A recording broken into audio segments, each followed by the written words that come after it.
sa pagkakaroon ng malasakit at pagiging bukas palad sa mga nangangailangan.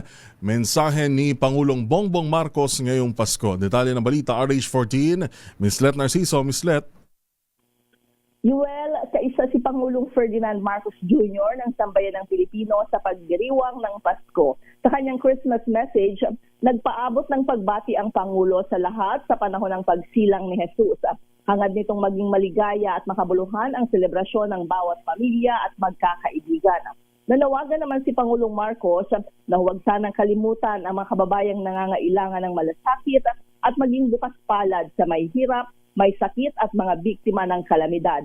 Gaya ni Jesus na naghatid ng kaligtasan, nawa daw ay magawa ring magbahagi ng bawat isa ng kabutihan, kasiyahan at biyaya sa kapwa, lalo na sa mga bata sa panahong ito. Dasal ng Pangulo na matupad ang hiling ng bawat isa at manaig ang pag-ibig sa bawat pamilya at komunidad ngayong Kapaskuhan at sa mga darating pang taon. Ito si Let Narciso para sa DZRH, una sa Pilipinas, una sa Pilipino. Maraming salamat, Ms. Let. Ms. Let, baka may mga babatiin ka dyan kasama sa iyong sambahayan. Sa aking pamilya sa Mindoro. Ayan. Narciso family sa Katiningan, Socorro Oriental, Mindoro. Merry Christmas, Yuel. Maraming salamat, Ms. Let. Happy holidays din. At ang sipag, ang aga-aga natin nakasama si Ms. Let.